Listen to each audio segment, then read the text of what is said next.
Welcome to GrayPrimer, a show that's mostly about miniatures. My name is Nick, I'm your host, and in this episode it's the start of Orktober, a month-long celebration of all that is green skin.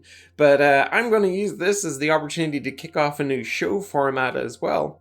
I'll start each episode by looking at the top 10 hobby things I found on the internet, and then I'll launch into some featured content. Might be minis, might be a board game, or it might be a custom build or a diorama. And that's exactly what I'm going to be focusing on all this month. I'm going to be building dioramas that hopefully answer the question, what do orcs get up to when they're not at...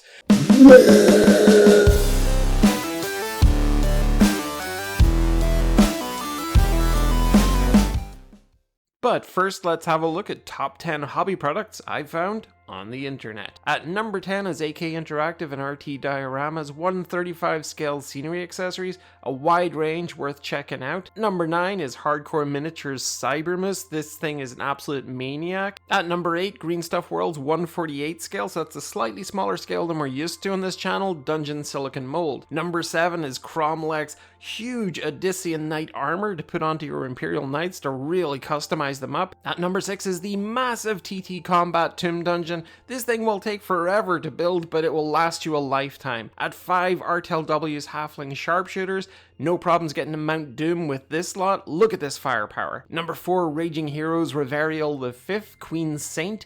A really interesting figure from a fantastic range. At 3 is the just lunatic Halfling Iron Beast from Mantic Games. Can't wait to get one of these. And at number 2, another Raging Heroes set, the Ordnance Cherubs. Look at these fantastic little maniacs keeping the frontline troops armed up. And at number 1, it had to be the Kill Rig from Games Workshop to bring us into Orktober. It's an expensive kit, but it feels much more like a diorama.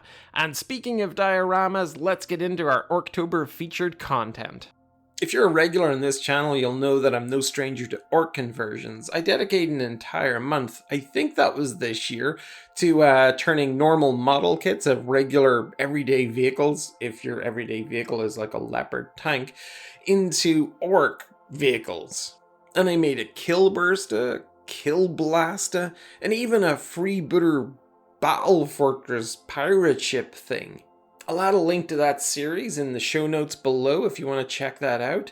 So for this series, I decided to explore the question of what orcs do in peacetime. I know that's a stretch to imagine, not the orcs part, that's easy to imagine, but the peacetime orcs? I'm not so sure. But let's find out. What do they do? Do they go fishing? Do they hang out at a petrol station and kick each other's tires? Maybe the Beastsnaggas boys form like a Formula Ork Racing Championship? And just a reminder that this channel is called GrayPrimer, so traditionally we don't do a huge amount of painting here, but I'm going to break it somewhat for this series. The orcs themselves will remain grey, but the backgrounds, the actual scenery of these dioramas, I'm going to fully paint those, and I actually can't wait. So let's get into it. Let's see what the Formula Ork Racing Championship looks like. Most of the projects that I do, like dioramas, will involve this stuff, which is like a polystyrene sheeting. I think it's like 2 mil deep, and I have it in A4 and I think A3 as well, and some weird and wonderful shapes too. But the great thing is I can use polystyrene cement with it. It's relatively easy to cut. It actually has like a film sheeting over it as well. On one side, you peel to reveal like a glossy surface. So it's kind of interesting to work with, but I found it quite useful. It is a little thin, so it has a bit of flex, but you can easily glue 2 sheets together and solve that issue. What I'm doing here is just marking out what I want this track to look like. I'm going to have a spectator section up here top left behind a wall, and then a grassy verge bottom right. I'm going to use these walls from Tamiya. They're 1/35 scale. They just interlock together. And that's going to be where my spectators are going to stand behind. I'll just PVA that into place. Give that nice edge of the racetrack in this particular corner I'm trying to get across. So what I'm trying to do here is start to place some of the miniatures, get an idea for where everything is going to go. I'm marking out where the tiny little bit of curbing is going to be. Not sure yet whether to go green and white on this or red and white. Red and white's kind of traditional. Got a bunch of these Beastsnaggas from that Beastsnaggas kit. And I think that's going to form most of my competitors here. Just doing a little bit of marking here to give myself a sense of where everything is going to be placed. Got this little goblin from Blood Bowl. I think he's a lineman or something, but he's legging it here, and I thought he was perfect for running across the road. Like some kind of, I don't know, streaking pitch invasion. I'm not sure what you call it.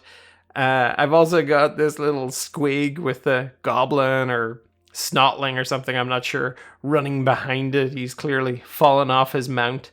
I'm using Das clay, which is like an air drying clay. It comes in terracotta color or natural. I think this is natural that I have. And it's easy to work with. It has a relatively slow drying time, so there's plenty of opportunity to get it into shape before it starts to harden up. You can smooth it with water and stuff, and it's just going to be a great way to demonstrate sort of the edge of the course here. I'm using some of the Javis Countryside Scenic Scatter adhesive here to get my curbing in place and also to secure the walls on the other side of the track there. PVA is PVA, you know, so you get some that are thicker, some that are thinner mixed with water. A lot of them have fancy names, a lot of them have fancy prices. I don't honestly know if the huge tub of PVA you buy from a craft store is any different from the fancy scenery PVA like I have here. Stuff though is pretty cool from Geek Gaming Scenics. This stuff is in a little pump spray, watered down PVA, and it's just a really cool way to just lock in the work that you've done. I do actually find that one useful. You could most likely make it yourself, but I think that it's handy in the little pump. And here it is all primed up, and normally this is where I'd be like calling it done, but I have made a promise I'm going to paint stuff. So this is the Black Lava Asphalt Earth texture from Vallejo, and I wanted to kind of feel the grain of the road here and paint this in the direction that the road would sort of be going. I felt that it's going to leave a lot of texture in place, and you can see it here, it's fully painted. And I'm just going to use this brush without any of the lava stuff on it to even it all out. Make sure it's got that feel of a really rough road surface. But I love the look of this. No real smell off it either. I was expecting it to be a bit more chemically, but not at all. For the banking, I'm going to use this thick mud, the brown mud. This stuff is super thick. It feels like there's tiny bits of fibers or something in it as well. Whereas the asphalt felt like there were maybe like a sand or something like that in it. For the other side of the road, I'm going to use some of the Astrogranite debris. Astrogranite comes in those two types, Astrogranite and the debris. Debris has got those lumpier bits in it. Probably, again, fragments of sand or something like that. But I find that sort of stabbing it with the brush gets it to get that texture into it. But I feel that it works quite well. So I'm going to jump forward to a later stage in the process, but I want to share the materials that I used to get there. You can see like enamels here from AK Interactive. That stuff needs to be cleaned with alcohol. You get Nurgle's Rot, the engine grime there as well, and then back over to the likes of Agrax Earthshade, Null Oil, and you can see the Astrogranite there too. And I just want to give you an idea of what this stuff looks like as you're working with the different textures. You can see that black lava is very bitty. The thick mud has just got chunks of stuff in it. It's brilliant to work with. You'll get something a lot more smoother from Citadel's Technical Mordant Earth here. That's the crackle stuff. And then you've got the Astrogranite debris. You can see how much work is in that one. Quite like the black lava actually for texture.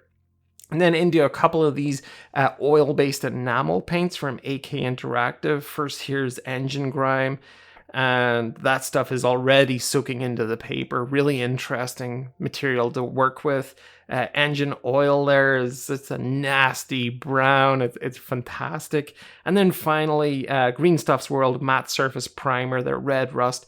Look at that pigment density. It is so silky smooth as well across the paper. And finally, this is my grass mix. I got this actually from one of these hobby railway places. I mixed two different types together, and it gives a nice finish to it. It really does look like grass at the right scale. And here you can see sort of where I'm up to. I've got some grass on the banking there, the red and white curbs, added a few bits of Nurgle's Rotten Blood around the edges. And here I'm just showing the advertising boardings that I'm going to put onto my wall. GrayPrimer logo there, a bit of classic Blood Bowl with the old Orkland Raiders one from I think 89.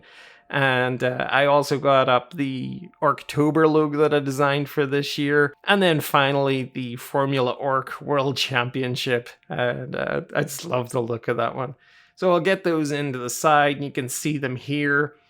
Looking pretty good. Maybe I'll get some blood effects onto those as well. I'm just going to travel across the road here into the spectator section. This is actually the Ork spectator section. And as you can see, it's not the most hygienic place to be hanging out for a day of racing, but the Orks don't seem to mind. And now I want to get some life onto my track, so I'm going to add miniatures. To get them off their bases, I'm going to use extra thin polystyrene cement. This particular one is from AK Interactive. It's their citrus range. And I actually like that because it's a lot less offensive in my cabin here when I'm doing hobby, is that sort of citrusy smell rather than the, pretty pungent normal whiff you get off of extra thin. You can see I pried that off the base really easily. I'm just using a small nail file here to flatten out that contact point, and it just means I can super glue that onto the diorama really easily. And you see it just goes straight on there. Next up is one of the Beastsnaggas, a much bigger miniature, but exactly the same technique. Just some extra thin cement under the feet, bit of patience, give it a wiggle, and it's off. And this is pretty much what I do for the entire diorama. I'll just gradually get those miniatures off their bases, get them super glued in, and now I'm over there, as you can see, into the Ork section. We've got two Orks who are about to smash a little snotling who has wandered into a dangerous part of town. And these Orks actually came from Age of Sigmar. I just thought it would be great that they come with spiked clubs. And here it is. I mean, this is a nice close-up image. You've got this dude like banking into the corner, spectator cheering him on. These two full at it. Of course, weapons are allowed in the Ork Racing Championship. Here's our streaker almost getting across the track, but I think he's just about to get mauled. This spectator's about to lose his head. He didn't see that little goblin at the back. And here's our little snotling who's lost his ride. Maybe he'll catch it, maybe he'll just get smashed, like this little dude here is about to. I really hope you'll like that. Next time on GrayPrimer, I'm going to be going out to an Ork gas station, a petrol station, a filling station, whatever you call it in your neck of the woods. There'll be a forecourt with fuel pumps, there'll be a biker gang riding by, there's going to be a mechanic there's going to be a merchandise store, maybe there'll even be a food truck around the side. It's going to be grub, grog, gas, and gear. And that's coming up in the next episode in 2 weeks' time. I really enjoyed putting this show together and building out this mostly painted diorama. I hope you enjoyed it too. If you did, please like, share, and subscribe. Until the next time, you take care.